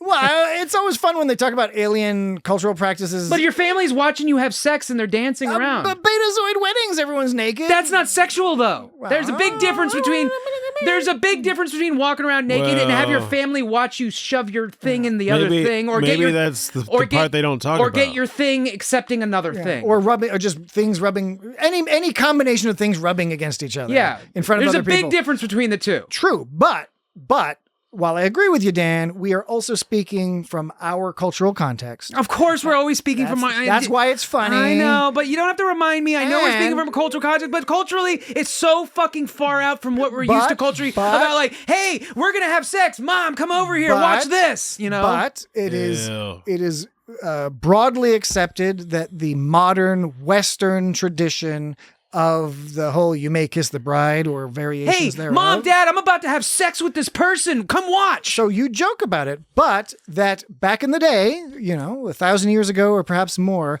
that you didn't have. It wasn't "you may now kiss the bride," but rather "you may now fuck the bride." Yes, that the bride and groom would copulate in front of the village, because that would be the whole village would now understand that they had taken that step and they've witnessed this, so everyone can agree they are now a couple, and that eventually evolved into the "you may kiss the bride," or "you may give the bride or groom a high five." I choose not to believe that. Okay, I mean, you are free to do so. I would rather be willfully ignorant than accept that. Now that being said, the part of the humor derived from Tarima's description of the Delton lovemaking ritual. I like her delivery during that whole scene. I very much like her delivery, and also it's funny because it's so ridiculous being covered in milk and having sex in front of people. Yeah, of course, that's kind of funny. Yeah, and it's funny that we should all be so lucky. She apparently went through that process, right? Yeah. And then she whispered something, said that was something that the audience couldn't hear. Yeah, when they do that thing where they whisper in a scenario where they didn't have to whisper, just so the audience doesn't get to hear it. And I think it's because they want to leave it to our imagination, because it's something so wild that we can only be like, well, what did they say? In part, I think in one, that's one perspective, and how often half the perspective. But I mean, this is an honest question. How often do you whisper to your partner when there's nobody else around in that way? No often. Is that an answer? Yes, that is a no. That's a proper answer. Okay, and so what does that even mean? So accepted. So that's why my suggestion is that cultural mores change over time, and now we're at the stage in streaming and the modern TV where on Star Trek you can say shit and asshole and penis, bitch and dick and Klingon and fart. You can say all these things. You can say shit in your asshole. You can say butt anus. You're undermining my joke somewhat. You can say taint. Sorry. You're only undermining my joke because you've now gone so far. Because my point was going to be that I think while you can say shit and asshole on modern Trek and cock juice, we have not progressed to the point where a girl can talk about sticking a finger up the guy's butt. Oh yeah, as like a fun thing. Yeah, you're now right. Granted, in the 32nd century, one would presume maybe it wouldn't be so alien. Well, maybe that's like the secret. That's like the secret thing you can do. It's maybe not that secret. Maybe it's cyclical, like it goes back and forth. It could be, but it's fashionable. The fingers and butts is a fashion. Yeah, it's a total fashion. Understood.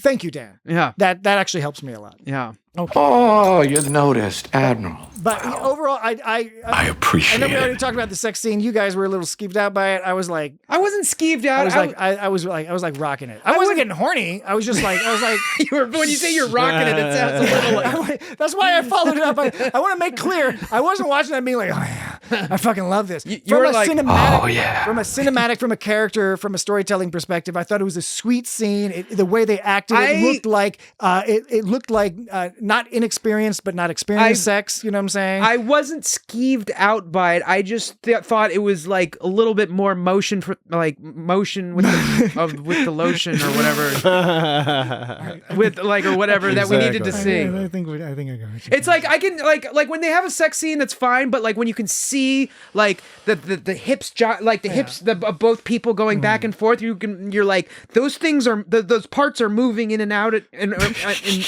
and out or around and about each other. You know what I mean? Unnecessary gyrations. Yeah, exactly. Precisely. By the way, I remember now the thing that Dan made me forget at the beginning of today's episode. Because that's not cool. Because I kept good notes this week, and I've stumbled across it in my notes, which is it is working. Both Dan and Jesse were commenting at the beginning of today's It's Got Star Trek about the argument that they have when she sees his little robot bear and she sees a little bit his little robot penis. she sees a little bit more of his life. Like it's an awkward situation. Yeah. And I was going to mention that again. I've said this in previous discussions of this series, that the fact that we are dealing with these younger people, they're more inexperienced, is letting us explore some things that would be annoying. Like if we saw an adult couple behave this way, we would find it cliched or stupid. Like, why aren't you communicating? Why aren't you talking with each other? Why are you immediately, you like each other and yet you're immediately accusing each other of stuff? But that works perfectly in the context of, people in their late teens, early 20s, where they just, this is a learning experience for them to understand that both of them are right and both of them are wrong in the way they reacted to this particular accidental psychic incident. Right. Yeah. I speak from experience. Oh, no. See, that's where you're wrong. I mean, like, it was fucked up, yeah, because like I said before, it was fucked up for him to, like, say weird Beta Z shit, but, like, it was kind of fucked up for her to get so, like she was like, I'm sorry, but you could tell, like, she was, like, pissed off that he was pissed off. And you've commented on that before, Dan, and was it in a beta test where she got mad at him a little quicker than you thought was appropriate? Probably. I can't remember exactly, but I feel like I've said that before. I don't know. She assumed that he was just hanging out with her to get information about his yeah, mom. right, yeah. And he was like, wait, that's not what I meant. See, I think that was just confusing writing, honestly. I don't... For my money, that was their immaturity and having a conflict that's a silly conflict because they're just not they're not being empathetic with each other. The trick about watching like when you're reading or watching or ingesting ingesting whatever, some kind of story, is sometimes it's hard to tell the difference between like a silly character and poor writing. It's like in a video game, sometimes like if you're playing an adventure game and you don't know if you can get to the next, you can't reach that jump, and you don't know if you can't reach the jump because like the game was poorly made and the controls are bad, or you just didn't get the super jump boots yet. Or there's some secret thing. Yeah, like you did. It's like either the controls are shit or I didn't find the secret jump boots, and so you don't know if it's meant to be or if was or it's accidental. like in Spinal Tap when they talk about how the little sandwiches. No, that there's a rock and rolls. No, there's a short distance between clever and stupid. Yeah, right. That's a good point. Good. That's a solid point. Miyazaki's beam is 201 meters long, and the height it looked like it was 88 meters. It was a cool looking ship. Yeah, I always enjoy the production design on this show. I think they're really doing a nice job. Okay, I want you all to see I want to know if Tarima worded this correctly. Okay. Tarima says she's like talking about like they're all stranded on the ship, and she's talking about her plan. By the way, there were like two plans going on. First, there was the sound plan. Yeah. Which was sound beam. The sound beam was supposed to somehow lower shields. I understand how it disabled the Furies, but I don't understand how that equates to lowering the shield. Me, neither. Yeah, right. Okay. My strategy was to not care. Yeah. Which again, Fair enough. I don't know that I mentioned it on the podcast because we were talking about this over the break, but I've been watching a lot of season 1 TNG lately, and that's been a good strategy to follow with season 1 TNG. Yeah, it does. Just let it go. Don't care. Yeah, but it was all sort of a setup to like get her plan to work in the end. But I kind of like the idea that there were 2 plans going because sometimes it pushes credulity. There you go. To be all like, we've got this specific plan. That's the one plan. Like I kind of like the idea. It's like we got a couple things going on, and hopefully one of them will work out. Yeah. This one's an asshole. Yeah. Mustafa. Mustafa. No, Mustafa. Not Mustafa. So Tarima, she's talking about the plan and like being able to mind warp over there, and she goes, "They're safe, but not for long." And Ake says, "Have they reestablished contact?" She goes, "Okay." She goes, "No, I can see them through Caleb. I can get to him through whatever's blocking us." Yeah. Now, this doesn't make sense to me. She can use whatever is blocking them to get to him. Doesn't she mean that she can get to them through him? Can you say the line again? I can see them through Caleb. I can get to him through whatever's blocking us. I think it just mean in that context, through as in I can get through it. I think I can see through the window. The window's still there, but I can see through it. That's the interpretation. Okay, what my interpretation was, and I honestly don't know, so I'm not gonna be freaking out on no one, just yet. What I thought she was trying to say was because what she's saying is she's saying like whatever's blocking us, I can go through that to get to him. Yeah. But what I thought that she meant to say was, because she's mind connected with him, she can use him to bypass the block. Yeah. Instead of, because she's talking about going through the block to get to him, and I'm saying, no, she's already connected to him, so they can't get to him because there's a block, but she can get around the block because she's connected to him. Yeah. But she's saying she can get through the block to him. I just meant, I think she simply was talking about the connection that, like, for whatever, I'm able to do that. We can't communicate with them, but like my mind powers are able to communicate. So, my mind, they're not blocked by the whatever shield was up. So she's able to get through, penetrate that shield. Whatever the plot, MacGuffin shield and the MacGuffin cloaking devices and the MacGuffin nebulas. It would have made more sense to me if her connection with him was so strong that that's how she got around the block because of her strong connection to him. That would have made more sense to me. We do have a duty or no duty, but before we get to that, I did want to ask Dan, did you happen to, because I know from previous experience that you have an interest in this particular area of study, did you happen to determine whether or not the countdown in the show, in Showtime matched real life time? Oh, was it are you talking about at the beginning when they were saying 2 minutes? At the beginning when they were timing Caleb getting life support back? No, because they jumped around so much. It was like a 30 seconds and 34 seconds. Because they jumped back and forth between the different scenes so much that you can say like, oh, well, because time is non-linear when they jump back between scenes. One reason why I asked is I didn't look, but the second time watching through, I was like, oh, that feels when they say 30, like it says 34 seconds on the screen, it feels like 30. It might, seconds. I mean, like, honestly, I'm the truth of the matter is I forgot, so I'm not going to make any excuses. We can look this up on our own, and we're not going to mention it on the podcast ever again. But it's just something we'll enjoy ourselves. But I will say, I usually my mind triggers when it's all happening. They can change camera angles, but if it's all happening in the same scene, that's when my mind tells me to start paying attention. If when you jump between scenes, time is no longer linear in the show in my mind. Time is the fire in which we burn. But you might be right. You might be right. Star Trek Generations. All right. Yeah. Duty or no duty? Or no. We don't do that kind of sacrifice. Sorry, I said that wrong. No, man. Oh, wait, okay, what? We're not playing duty or no duty. We never play that. We've never once played duty or no duty. Not once. In fact, what we are playing is duty or no duty. That's right. Don't let me down. I mean, we don't do that kind of sacrifice. No, ma'am. We're duty. Whatever you tell yourself when you can't sleep in an endless night. I had to include the last part. Paul Giamatti is fantastic. Yeah. We're duty. We're duty. We're duty. Jesse? Duty. Yeah. Me too. If Jesse says duty, it's all duties all around. It's a duty for me. Duties all around. Yeah, duty. Everyone gets a duty. You get a duty. You get a duty. You get. Sorry, that joke's so Everybody played out. gets a fucking dude. Yeah, gets a fuck. Everyone gets to fuck duty. Yeah. Oh, this has been a very crass episode for us, hasn't it? I mean, mostly for mostly you. for me. You're like including Jesse and I in this shit. I'm so sorry. I really am sorry. As I recall, there's another duty. Yes. I don't remember that one. I remember the one you cited just now. I remember seeing and hearing when I watched the episode. What's the other one? Alas, another child you should have saved a long time ago, but once again, you chose some strange duty instead.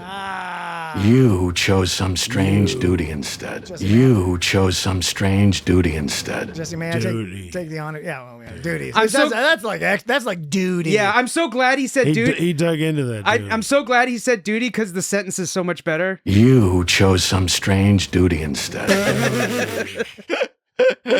That actually happened within a few lines of the first duty. So all right, we're definitely running over here, but we did the duty or no duties, so that's good. I will say something I kind of noticed. I've seen them pick a carcass clean, asshole and all, and I'm talking about a Klingon carcass. Klingon asshole. This is a very subjective thing, but I think it's a good sign for this series is that I've been eager and excited to rewatch all of these episodes, but particularly the last few, right? Look, I love Star Trek. I like watching it, but when you're doing the podcast and you're trying to watch it multiple times and take notes and, all that stuff, sometimes, you're busy, you got shit going on. Sometimes it can be like a little bit of a chore, especially some of those like episodes that you're like, I think I got it. I don't know, but these episodes, I'm excited. I can't wait to turn that shit back on because I know I'm going to catch stuff I didn't see before. There's going to be some hidden stuff. And that these episodes are, generally speaking, so well written and structured that there's just a lot you can get, a lot of enjoyment you can get out of them. And I feel like, I don't know yet. It's early days. It could be, of course, the bias because it's something recency bias. Is that a thing? That's a thing. Recency bias where you tend to rate things higher. Can you just put any sort of like thing, a verb in front of or adjective in front of bias and call it a thing? I mean, there are a number of different ones that are sort of well accepted as being fairly common, and recency bias. Like, can I have a butt bias? That would be a noun before. You already have a butt bias. That would be a noun before. Can you put a noun before bias? I do have a butt bias. You might be able to have a butt bias. You might need to add an adjective to the butt because if you have a butt bias, do you mean like butt versus other? Ass. I have a silly butt bias. Silly butt. Silly butt. Okay. I'm being crass again. All right. We'll talk about that. We'll do a Patreon on Dan's sexual preferences. I've got a fancy feather pen bias. How's that? That's not crass, right? See, everyone at home thinks that you just made that up as a joke, but it's real. I do have a fancy feather pen bias. Dan really does. For my butt. Yeah. Anyway, so I just want to make that comment that that was an observation I made, that I've been really enjoying watching these episodes over again. One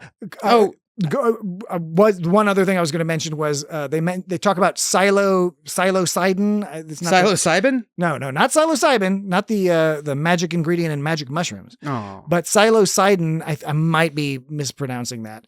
But that is they mentioned that earlier in this season. It's the betazoid. Psilocyanine. Psilocyanine, but they've said it a few different ways. It's the betazoid magic ingredient that makes them do the thing. Right, and it's important to note that is not something that this series has invented. Right. That was from back in TNG days. So I've just heard a few comments online. They're like, oh, they're giving betazoids metachlorians. It's like, no, this was from TNG. I love when people criticize shit and they're like, because they don't know this shit. They're totally ignorant of what they're criticizing. That's why you need we, the older generations, and we need the generations prior to us. They're just assuming, to pass down the secret lore, the knowledge. They're just assuming everything is somehow dumb or something. And it's like without any actual knowledge of it. Ridiculous. Anyway, I want to play. I didn't get to work this in, but I want to play it. Okay. Bureaucratic chlamydia. Yeah, of course.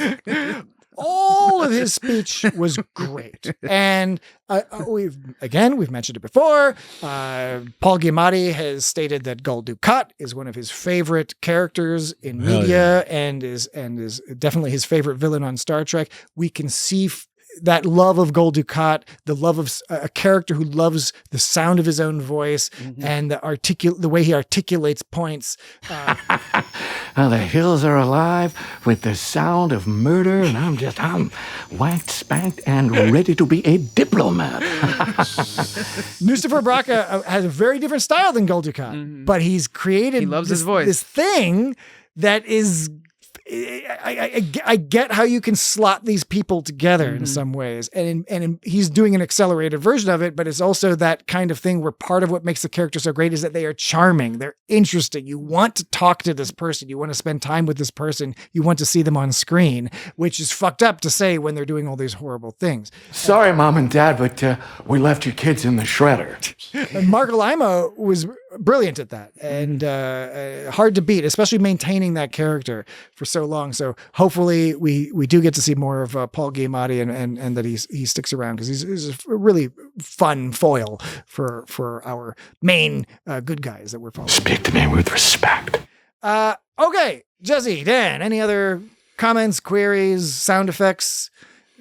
Blips and blabs, blurps and snorps, blurps. We know a little bit more about Bracca's motivation, which I think some people had, talked about, like they weren't entirely sure where he was coming from. And I think the simple version is concept clearly beyond your understanding. News Bracca, when the burn was still happening, like when not named after Captain Burnham, not named after Captain Burnham, but before Captain Burnham and the Discovery, fixed everything and started getting the Federation back together, he was riding high. Things were going well with his little schemes, and that's been fucked up. And so his motivation is he's carving out some new space here. Ake said enhance. She did the enhance thing. Oh, you mean like CSI? Like enhance 224 to 176. Oh, like Blade Runner? Enhance 5719. And the Captain Archer also did it. Enhance. And it was both in the same sort of context where they were looking at a screen and they did the enhance the screen thing. It's like a trope now that it's a trope that that's only been used a few times in Star Trek. Well, in general, in CSI, they use that shit all the fucking time. In Blade Runner, kind of, I think, is when that they invented the trope. I suspect that's probably true. Yeah, it's funny because it's all like bloop bloop bloop, and it's like a little square goes over, and it's like bloop bloop bloop bloop. Enhance 34 to 46. Bloop bloop bloop bloop bloop. Enhance 34 to 36. Blade Runner is great, but it's also kind of hilarious. Yeah, but it's interesting that they still use that. It's almost like an inside joke at this point or something. It's like when they use the Wilhelm scream in a show. It's like, you just did that to be funny. You did. That's totally right. You did that to be funny. You did that to be funny. All right. Well, anyway, I hope everyone has enjoyed that slightly overlong episode of It's Got Star Trek. Oh shit! Yeah. It's really long. It's fine. It's funny. We were having a good time. We were being cute. We're having a good time. Were we being cute, Jesse? This is a fun show. Oh, always. Always cute. Jesse's like managed to avoid eating the last muffin, which is a fucking miracle. So are you gonna let him talk to you like that, Jesse? He's gonna kick the shit out of me when we get off. That's why. Speak to me with respect. That's actually why I've delayed ending the podcast, because as soon as I stop the recorder, these two motherfuckers are gonna kick the shit out of me. I am honestly scared for you, babe. They do it every week. It's an abusive thing, but what are you gonna do? Yeah, itsgotstartrek.com, patreon.com/itsgotstartrek, Facebook, YouTube. Subscribe to us on YouTube. Leave a review. Dan will write you a haiku. Social media at It's Got Star Trek and all that jazz. Talk to you later. Goodbye. But wait, there's more. It's over. And when you are standing your lonely watch, I will be drinking Ran-Ach and reciting your name, along with the many who have fallen to my superior... Captain, we have power readings on the Miyazaki. They did it. Now I'm grumpy. Oh.